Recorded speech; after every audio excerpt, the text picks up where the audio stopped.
మధ్యప్రదేశ్ రాజ్యసభ ఎన్నికల్లో కాంగ్రెస్ కు ఊహించని షాక్ తగిలింది.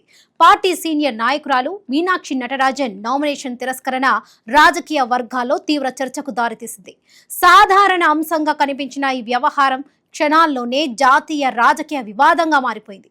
కాంగ్రెస్ దీనిని ప్రజాస్వామ్యంపై దాడిగా అభివర్ణిస్తుండగా బీజేపీ మాత్రం ఎన్నికల నిబంధనల అమలేనని చెబుతుంది. అఫిడవిట్లోని వివరాలే ఇంత పెద్ద రాజకీయ ప్రకంపనలకు కారణమయ్యాయా? అసలు మీనాక్షి నటరాజన్ నామినేషన్ ఎందుకు తిరస్కరణకు గురైంది? కాంగ్రెస్ ఎన్నికల సంఘం తలుపు తట్టాల్సిన పరిస్థితి ఎందుకు వచ్చింది?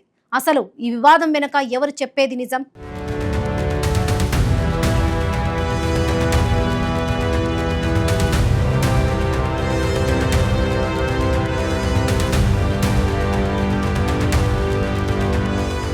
మధ్యప్రదేశ్ రాజ్యసభ ఎన్నికల నేపథ్యంలో కాంగ్రెస్ కు భారీ రాజకీయ ఎదురుదెబ్బ తగిలిన ఘటనగా మీనాక్షి నటరాజన్ నామినేషన్ తిరస్కరణ ఘటన మారింది. సాధారణ ఎన్నికల సాంకేతిక అంశంగా మొదలైన ఈ వివాదం కొద్ది గంటల్లోనే జాతీయ రాజకీయ చర్చగా మారిపోయింది. కాంగ్రెస్ దీనిని ప్రజాస్వామ్యంపై దాడిగా అభివర్ణిస్తుంటే బీజేపీ మాత్రం ఎన్నికల నిబంధనల ఉల్లంఘన వల్లే ఈ పరిస్థితి వచ్చిందని వాదిస్తోంది. ఈ పరిణామం వెనుక అసలు కారణాలు చూస్తే మీనాక్షి నటరాజన్ కాంగ్రెస్ పార్టీలో సీనియర్ నాయకురాలు. ఒకప్పుడు ఇండియన్ యూత్ కాంగ్రెస్ జాతీయ అధ్యక్షురాలుగా పనిచేశారు. ప్రస్తుతం తెలంగాణ కాంగ్రెస్ వ్యవహారాల ఇన్ఛార్జిగా కూడా కీలక బాధ్యతలు నిర్వహిస్తున్నారు. మధ్యప్రదేశ్కు చెందిన ఆమెను కాంగ్రెస్ పార్టీ రాజ్యసభకు పంపాలని నిర్ణయించి అభ్యర్థిగా ప్రకటించింది. ఈ నిర్ణయం కాంగ్రెస్లోనూ రాజకీయ వర్గాల్లోనూ ప్రాధాన్యతను సంతరించుకుంది. ఎందుకంటే ఆమెను పార్టీ అధిష్టానానికి అత్యంత సన్నిహిత నేతల్లో ఒకరిగా భావిస్తారు.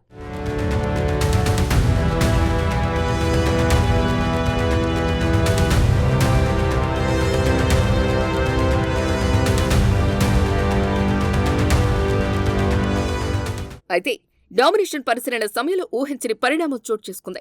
ఆమె సమర్పించిన అఫిడవిట్లో ఒక పెండింగ్ కేసుకు సంబంధించిన వివరాలు పూర్తిగా వెల్లడించలేదని అభ్యంతరాలు వ్యక్తమయ్యాయి. ఈ అంశంపై బీజేపీ అభ్యంతరం వ్యక్తం చేయగా రిటర్నింగ్ అధికారి విచారణ చేపట్టారు. అనంతరం నామినేషన్ను తిరస్కరిస్తున్నట్లు ప్రకటించారు. అఫిడవిట్లో పూర్తి సమాచారం లేకపోవడం ఎన్నికల నిబంధనల ఉల్లంఘన కిందకు వస్తుందని అధికారులు అంటున్నారు. ఈ కేసు నేపథ్యంపై కూడా పెద్ద ఎత్తున చర్చ జరిగింది. తెలంగాణలోని నారాయణపేట జిల్లాకు చెందిన ఒక వివాదాస్పద వ్యవహారంలో మీనాక్షి నటరాజన్ పేరు ప్రస్తావనకు వచ్చిందని, అదే అంశానికి సంబంధించిన వివరాలు అఫిడవిట్లో పూర్తిగా పొందుపరచలేదని ఆరోపణలు వినిపించాయి. ఇదే నామినేషన్ తిరస్కరణకు ప్రధాన కారణమైందని కొందరు అంటున్నారు. నామినేషన్ తిరస్కరణ వెంటనే రాజకీయ తుఫానుకు దారితీస్తుంది. కాంగ్రెస్ నాయకత్వం తీవ్ర ఆగ్రహం వ్యక్తం చేస్తుంది. ఇది కేవలం పరిపాలనా నిర్ణయం కాదని రాజకీయ ప్రేరేపిత చర్యని ఆరోపించింది. ముఖ్యంగా తెలంగాణ ముఖ్యమంత్రి రేవంత్ రెడ్డి తీవ్రంగా స్పందిస్తూ ఒకప్పుడు ఓటు చోరీ జరిగిందని ఆరోపించిన బీజేపీ ఇప్పుడు సీటు చోరీకి పాల్పడుతుందని విమర్శించారు. ఇక కాంగ్రెస్ అధిష్టానం కూడా ఈ అంశాన్ని చాలా సీరియస్ గా తీసుకుంది. పార్టీకి చెందిన సీనియర్ నాయకులు నేరుగా కేంద్ర ఎన్నికల సంఘాన్ని కలిసి ఫిర్యాదు చేశారు. రిటర్నింగ్ అధికారి నిర్ణయం చట్టవిరుద్ధమని, సహజ న్యాయ సూత్రాలకు విరుద్ధమని వాదించారు. నామినేషన్ను తిరస్కరించే ముందు అభ్యర్థికి సరైన అవకాశం ఇవ్వలేదని కూడా ఆరోపించారు.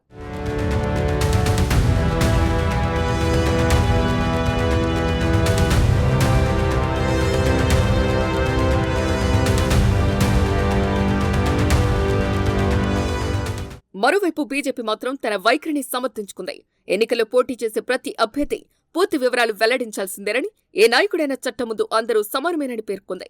అఫిడవిట్లో సమాచారం దాచిపెడితే ఎన్నికల అధికారులు చర్యలు తీసుకోవడం సహజమని వాదించింది.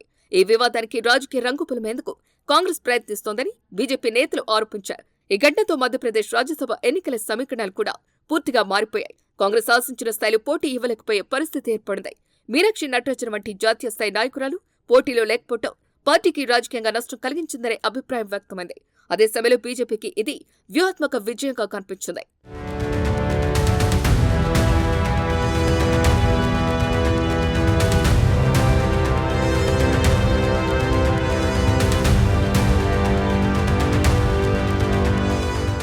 అయితే రాజకీయ విశ్లేషకులు మరో కోణాన్ని కూడా ప్రస్తావిస్తున్నారు.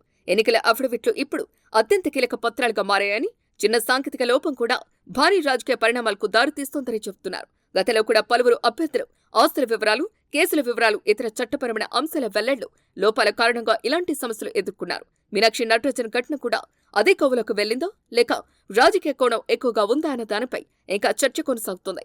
మొత్తంగా చూస్తే మీనాక్షి నటరాజన్ రాజ్యసభ నామినేషన్ తిరస్కరణ ఒక సాధారణ ఎన్నికల ప్రక్రియగా ప్రారంభమై జాతీయ రాజకీయ వివాదంగా మారిపోయింది. కాంగ్రెస్ దీనిని ప్రజాస్వామ్యానికి ముప్పుగా చిత్రీకరిస్తుండగా బీజేపీ మాత్రం ఎన్నికల చట్టాల అమలుగా చెబుతోంది. ఎన్నికల సంఘం పాత్ర, రిటర్నింగ్ అధికారి నిర్ణయం, అఫిడవిట్లో వెల్లడించిన వివరాల వివాదం, కాంగ్రెస్ నిరసనలు, రేవంత్ రెడ్డి స్పందన, ఢిల్లీలో ఈసీని కలిసిన కాంగ్రెస్ ప్రతినిధి బృందం ఈ మొత్తం పరిణామాలు కలిసి ఈ అంశాన్ని దేశవ్యాప్తంగా చర్చనీయాంశంగా మార్చాయి.